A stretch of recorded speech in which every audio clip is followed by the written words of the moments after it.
You guys skipped the costume sale to come here. I'm very impressed. Oh, very impressed. Now they're gonna leave and go. Alright, then you ready to go? Alrighty, well, thank y'all for coming. So we do have some slides prepared, but really this is just to kind of walk around and help you guys and meet you where you are. So like maybe that means looking up who your advisor is, checking for holds, or like planning those classes. So my name is Leslie. I'm the Assistant Director of Advising and Coaching. Yeah, my name is Paula. I'm also an academic advisor, student success coach, Student Success Center. I'm Tom, Director of Advising and Coaching, but I also can advise you as well. Yeah, so we're gonna tag team this today. Yeah, let's begin. Yeah. All right, so I mean, by show of hands, who really knows the process of getting registered for classes? One person. Usually that's usually the case. Usually one very. You should just go in. Oh, yeah. There's usually one student in a room full of even 100 students. I've done this presentation many times. And usually one student would know, and the rest would be like, how did you know this information? Well, there's a lot of guides and online resources that we do provide, which we'll kind of showcase, but I think it's kind of better to have one person kind of really kind of walk you through this process.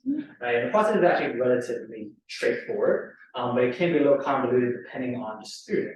Right? So let's kind of begin. I mean, one of the most important things you have to do, no matter if you're a first year student, second year student, third year student, even fourth year student, you have to meet with an academic advisor. You need to meet with an individual that will clear you for registration. It's literally them clicking a single button saying, hey, I looked at your schedule, everything looks good, you can now register for classes at the time that you're supposed to register. Does that make sense?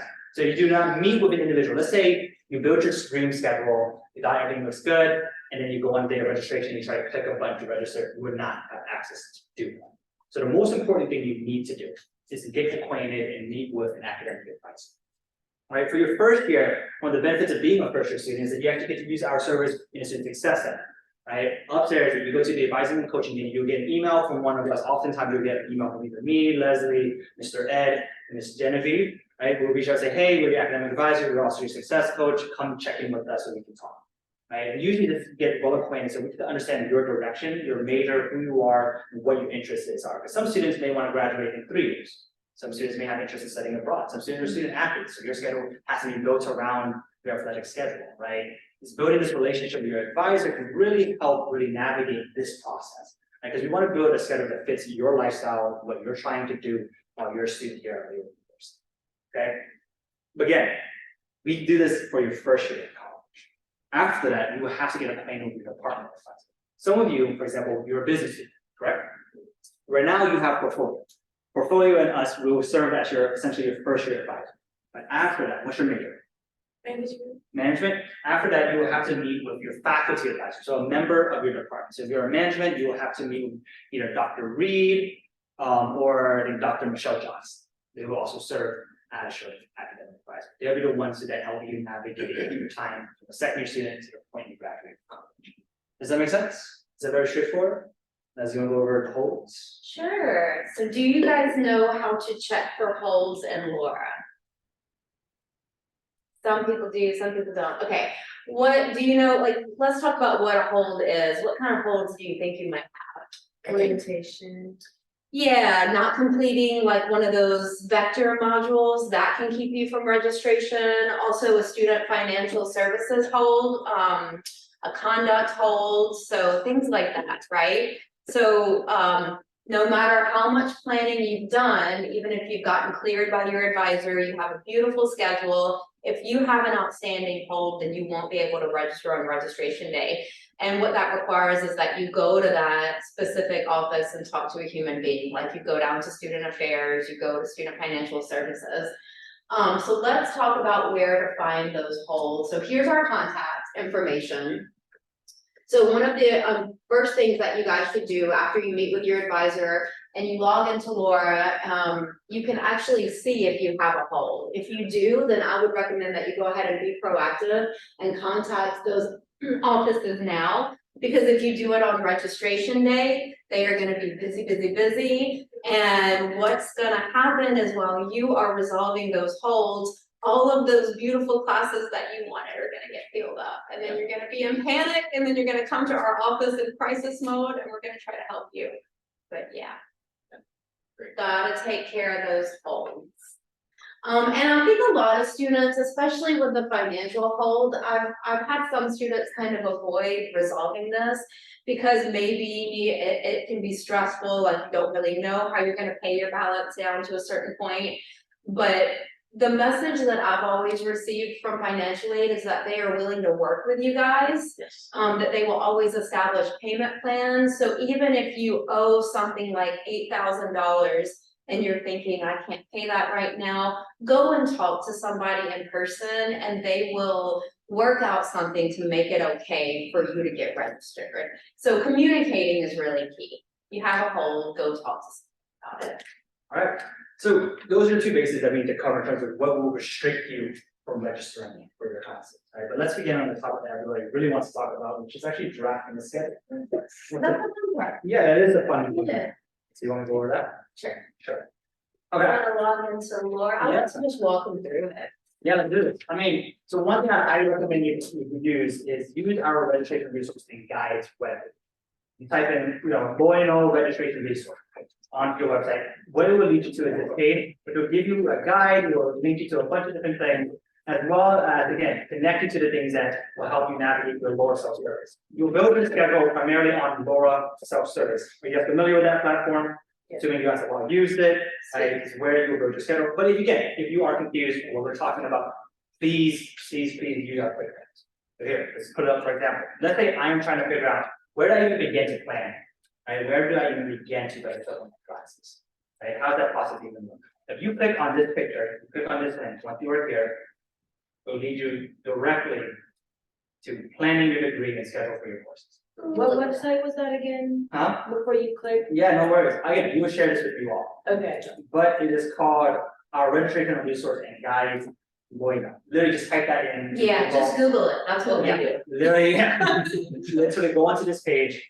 Again, this will link you to all the quick links. Again, here's FAQs of where do I register classes, who is my primary advisor, and where do I draft that tentative schedule. You click this link, it should pop up planning and schedule courses. Okay? This is my platform when I was a student here, as you guys cannot see when I started here at Loyola University. But this should kind of give you, again, a full comprehensive idea of what you need to do. So these are classes that are taken in the fall, that year, this is your timeline that you can see, and this is advising. When you click on advising, this will show you who your primary advisors are, or who your advisors in the Student Success Center are. Does that make sense?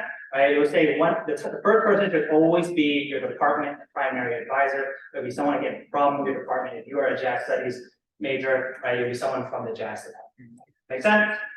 All right, but then it will also say another name who will be an advisor from the Student Success Center that you can also reach out to as well. Okay? Does that make sense? Very straightforward. Again, right next to that is your academic progress. Mine will not show up, right? But who will want to be an example? Any students okay with being an example? All right, but I'll use you as an example. This is where you kind of figure out, okay, what classes am I taking? What classes do I have credit for? And what classes do I need? Right? This will give you that sequence. Right? So I'm gonna use you as an example. Okay, but you can also again click this link. I'll show you how to do that on LORA Self-Service in a second. But I wanted to show you guys how fast you can do this using our resources. Okay. Right now I'm in no active program, I'm no longer a student here, but this is what it will pop up when you click that link. All right, but let me use you. What is your student ID? E.L. Marsh. Your student ID, your number. 2066193. 193. Perfect. Prescott. All right, buddy. Let me put you up. Okay. When you pull up progress, this is what it's going to look like. Pop up. Okay. It says right now, again, you're a finance student, correct? Right, bachelor's of BA. You're doing 15 credits. You're in a first seminar covering art of travel. You're 9 critical reading or writing, any math, you're investigating nature, correct? Right, let me see what else. And philosophy, and then your 2 business classes. Make sense? All straightforward. Okay. Why do we always recommend encourage students to use your progress? Because how the heck are you supposed to know what classes you're supposed to take? Right? Because it can feel like a jumble mess. People say you should take this class or the other. This is how you can make sure that you're taking the right classes to account towards something. And this is the fastest way to search for your classes. So let's try it again. Let's just put you into the class. Right? We'll plan the class for you right now, okay? Right now, I know you would need to take your English class, okay, because you haven't taken it, you need to take your intro English class. What I would do is I can press search. What will pop up is the class. This is not, we're not done, we have to do one more thing, you have to filter it, right? You see these filters here? And these filters are the most important things you do, right? You get to this point and still do something incorrectly if you do not filter, Yeah, okay? the filters are very important. Okay, right now you see the terms, fall 2023, spring 2024, correct? If you did not filter it, it will show you fall 2023 classes, right? Again, you would not be able to register for those classes because that is this semester. You want classes for next semester. So what you want to do is click spring 2024. Make sense? Right, now it will show you all of the available seating, right, for. You also want to make sure that you click. One thing I was gonna Yeah, say. Okay, we're again, still not done yet, okay? You see right here, it says online campus and it says main campus, right? You hear that we offer online classes. There are some classes that you can take, again, will be 8 weeks asynchronous classes that you can take online, right? Those classes do exist. Not every class offers an online section, but again, we do have online classes. How can you distinguish between an online class that you can take versus an online class that you cannot take? It will be based on your location. Okay? So you see that there's one to the main campus and one to the online campus. Main campus are you. You're a traditional student. You're students that take on-campus classes as well as taking online classes as well. Online campus classes are for students who are online students only. They're not traditional students on campus. These are students that are strictly online.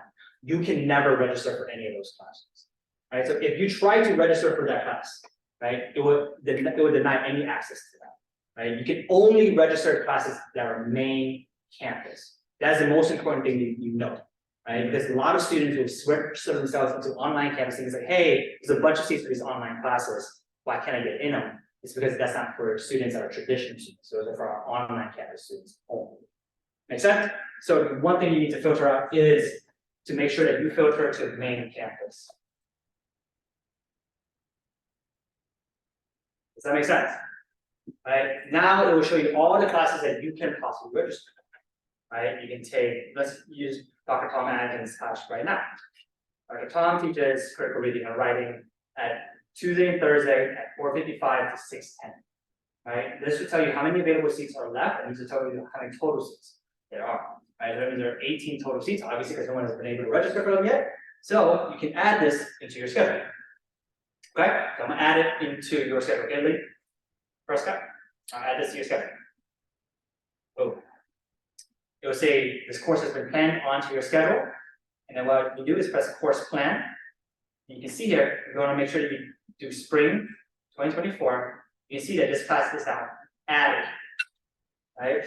You're good. The class is not registered yet. As you can see here, it says plan, correct? You have not registered for this class just yet. This class is just planned. You will all register at different times, depending on your kind of enrollment. If you're an athlete, you register, you have priority registration, because you have to make sure that you get to your classes at the right time. Yes. Can you move that more in the middle of the day? I'm sorry? Can you move that class more in the middle of the day? That class is not in your schedule, but I just wanted to show you that process. Actually, so when you bring that up, let's say. Question on something. As you guys are planning your schedule, you know, sometimes like you might find a class and say, I want it Tuesday, Thursday at 11. And then you started with a core class, right? Like English.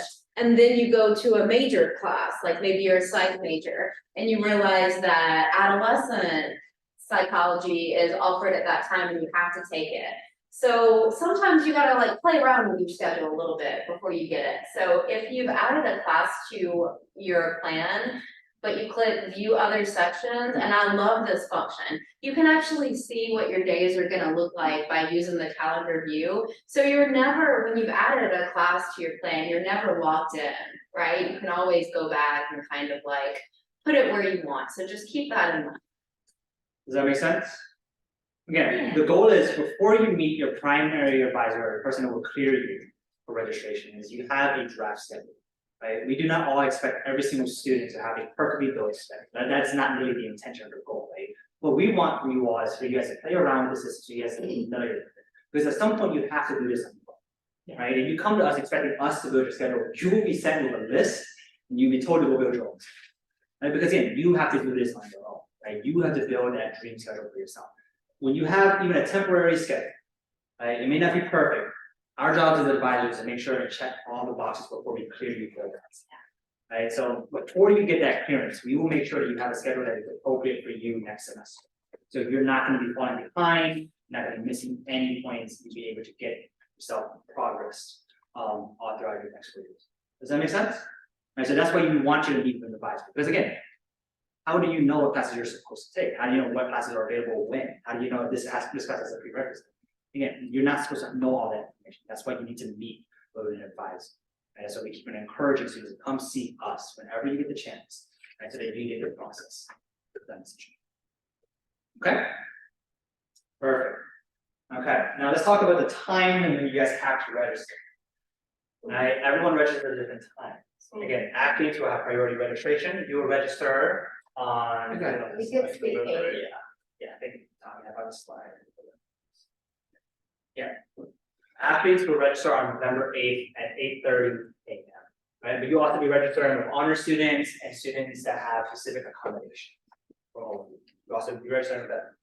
Okay? If you have that specific accommodation, you will know, it will be explicitly written on your documentation and clockwork. Correct. If you don't have anything about that, then it's safe to say you would have that particular. And it's usually granted to students with physical accommodation. Right, say a student has a broken leg or a student has something where it could make it very hard for them to take one side of campus to the other. You want to make sure that they're accommodated for their physical disabilities. Yes. So do we have to make an appointment with our advisor before that meeting? Yes, Okay. exactly, which is why we have this workshop now. Yeah. Right, because now you have a 2-week window, even again, you still, even on like Monday or Tuesday of that week, you can still meet with them. But again, I encourage you to get this situated and done as soon as possible. So yes, we want you to meet with your advisor as soon as possible. So we just go on LORA, find our advisor and email. Correct, Yeah. correct, exactly. Yeah, definitely be proactive, because faculty advisors handle the advising process in different ways. So some of you guys may have already gotten an email from your faculty advisor that said, hi, this is how you sign up for a time. Some faculty will not email you, they will wait for you to seek them out. So go ahead and send them an email or pop by during office hours. And if you need help getting ready for that advising appointment, that's where our office can help you. So a lot of us, I know our calendars are pretty booked up already, but next week we're doing walk-ins from 1 to 4 p.m. every day, so you don't have to have an appointment. There will probably be a little bit of a wait, but if you've got 5 or 10 minutes to wait, you can meet with one of us and we can help like look over your draft schedule or help you finish it. And then the week after next week, so that's after Halloween, right? We're doing walk-ins all the time, Yes. 6th to the 13th. Yes. 6th through the 13th. Our office will be open. Yeah, so there's help available for you guys. Correct. And how many of you are business students? Can I see a show of hands? Alright, this is part of your grade portfolio. Right, so you have to meet with, Miss Jade or someone from the portfolio. So I already met with her, but I didn't have a draft, so once I like make the draft, should I meet with her again? Correct, yes. Yeah, send her an email. Right, okay. Some of you may be wondering, how do I know if I'm clear?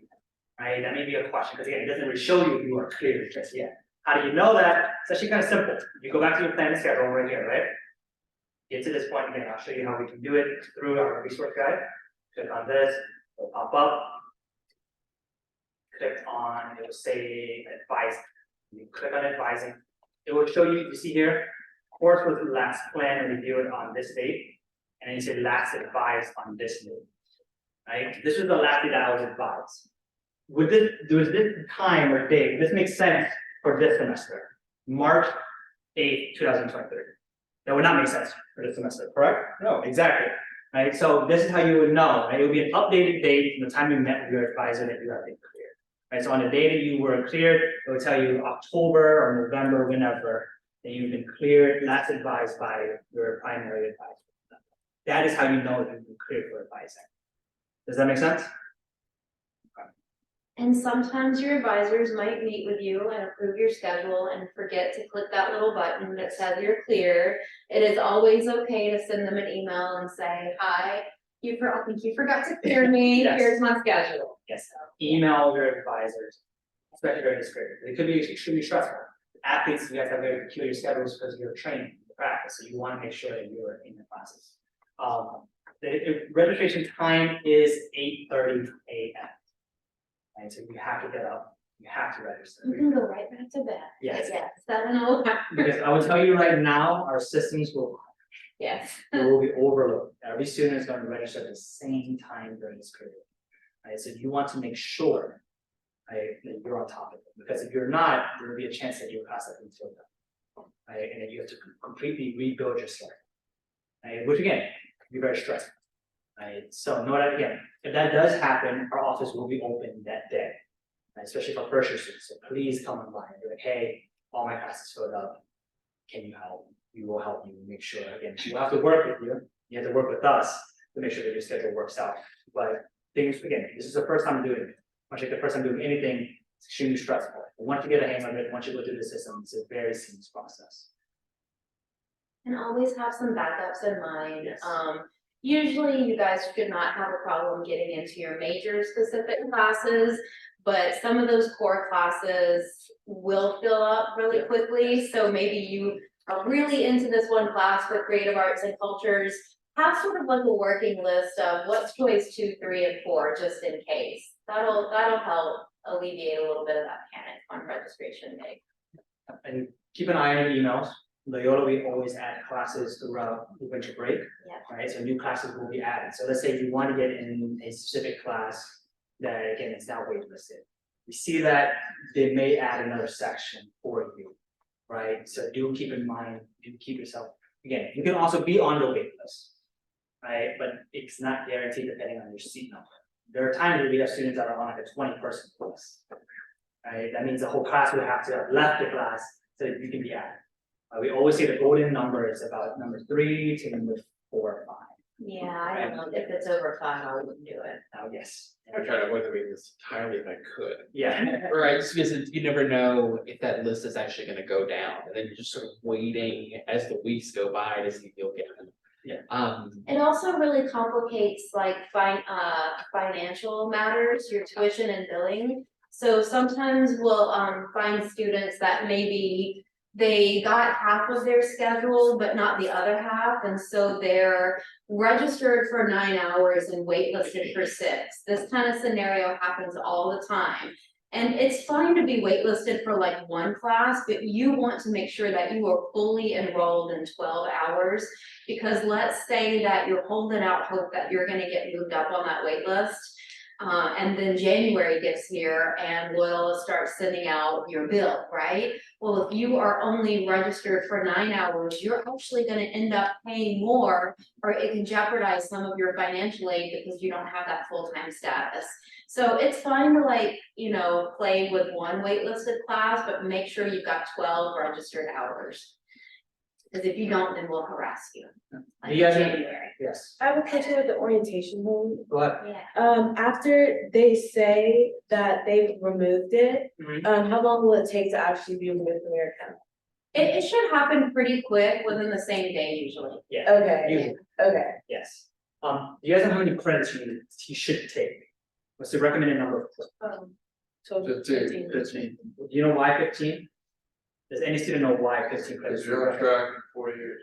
Yeah. Look at you. Yeah, so let's do the math, right? Let's do the math. I'm gonna let her do math. That is inspection, right? Okay, in order to graduate from Loyola University, in order to graduate from most universities, we need on average 120 credits. Right? Again, this is also very helpful math for students who are interested in graduating earlier. Okay, 120 credits. How many semesters do you have in 4 years? It is. 120 divided by 8, right, equals 15 credits. So if you average 12 credits a semester, you're gonna be falling a little behind. If you withdraw from a class, you fail a class, again, you will also fall a little behind. It does not mean that you can only take 18 credits. Students, normal students without any permission can take up to 18 credits without any special permission, right? Which is on average about 6 classes. Jazz study, you guys have like 1 credit classes, 2 credit classes. So it's a mixed bag. 2 0 credits. 0 credit classes, exactly. So it's a very different story from music students. But traditional students, 15 credits is the bare minimum, right? Because again, if you want to graduate on time, that's why you need to do that 15 credit. But so we tell students, if you withdraw from a class and you withdraw multiple times, right? Let's say you withdraw from 4 classes, right? That's 12 credits. Right? If the average is 15 per semester and you've been withdrawing from classes, you're now almost a year or almost a semester time. Right? So this is why we always tell students 15 credits. Right? But again, you can still play catch up. Right? You can do 18 credits next semester or sometime, take a summer class. Right? There are ways to catch up in time. So if there are classes that you're worried, if I'm not graduating on time, know that you do have time. There are strategies that we do as advisors. We help you all make sure that you are going to graduate on time. But again, if you want to graduate early, you can take that 18 credits. Here, we only take up to 22 credits. I think it's 22 or 23. I think it's only 20, before you have to pay for an overload. I think they changed that. Did they? Yeah, I think so. I think it's not like 23. Whoa, Yeah. that's intense. I don't recommend you do it. Yeah, no. 22 to 20, I think it's 22 to 23 credits. You take up to this amount of credits without having to pay addition. But this is a lot, right? Traditional students would have 15 credits. You're taking 22, 23. That is a handful. But again, you can take up to 22, but you need special permission. Leslie's talking about you need 20, in order for you to do more than 20 credits, you need to get permission from your academic advisor. Right, so you need, so again, there are definitely strategies to have in mind, but again, 15 credits registered is where you need to be. Right, if you're a bio major or chemistry major, you have labs that are 1 credit, right, so you can probably fluctuate between 16 to 17 credits, right, just because of your labs, they're really the 1 credits. Same thing with music students. You guys are gonna have like 17, 18 credits with 1 or 2 credit classes that are like popular. Business students, for the most part, is 15 credits plus your portfolio, which is 0. Okay, any questions?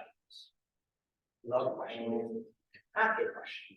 So what I need to do is draft my schedule, Yes, sir. meet with y'all, Yeah. y'all go over it, Yeah. and then I have to make an appointment with my business, about my Odell, or, Yes, and that's exactly right. and then she'll give me the A-OK, and then Yep. November 8th. Press the button. Pretty. Click the button. Yeah, if you want at 8:30, like if you do not do it at 8:30, those classes will fill up fast. Those classes, especially for first year students, because you're the last to register. Right, so keeping an eye on it all throughout registration, making sure that you see your classes. Right, you don't want to say, oh, I've built my dream schedule, and then on the day of registration is, it's the next time you see it. No, you want to keep on checking, because classes will fill up periodically. Right, so making sure that your schedule looks good, you all should be straight. More questions? Please ask away. Can I ask like a schedule question? Yeah, of course. So I dropped my first year seminar Yeah. first thing. Is that a problem? No, 'Cause right. I looked at the spring semester and there's not one. So spring semester there are a total of 3 purchases. Yeah. Yeah, and again, I can show you what those look like, right? If you want to see a way to search for classes, like first year seminar, your core classes, right? Again, the easiest way is going through the plan, right? The progress tab. But let's say you're just trying to find a class, right? You're not going through progress. Here, let me show you. What you can do is go to, what you're gonna do is you're gonna go here, you're gonna click on academics, you're gonna go to course catalog. Okay, you click on course catalog. Never use subject search. I completely discourage any student using subject search. This will show you every single Except class, for your major. except for that. But this will show you every single class that's been ever offered at Loyola. Right? Those guys may be offered next semester, may not be offered next semester. So you want to do advanced search and filter it out to make sure that you're in the right section. Right? So you want to filter out to spring 2024. Okay? Location, you want to do main campus, right? So you don't get confused with online campus. Next, all you need to do is then you can see here all of your core classes you select, right? History 1, History 2, first year seminars right here. Okay, you click on first year seminar, everything looks good. Then you can filter it out into undergrad, sometimes you can see a grad class in there. Press search. It should pop up as 3 first year seminars. Right? Any of these 3 will count as your first year seminar credit.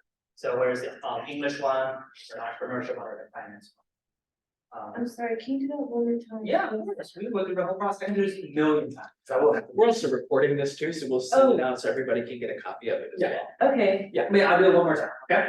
So again, when you go to it again, go to academics, go to course catalog. Do not use subject search. Again, do not use subject search. 'Cause, for example, watch, I'll click on art history. I don't know how many art history.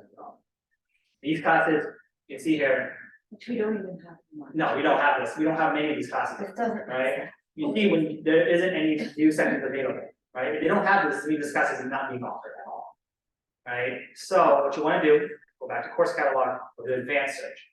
First thing is term, make sure you select the correct term, spring 2024, the most important thing you do, right, so you know which classes are available.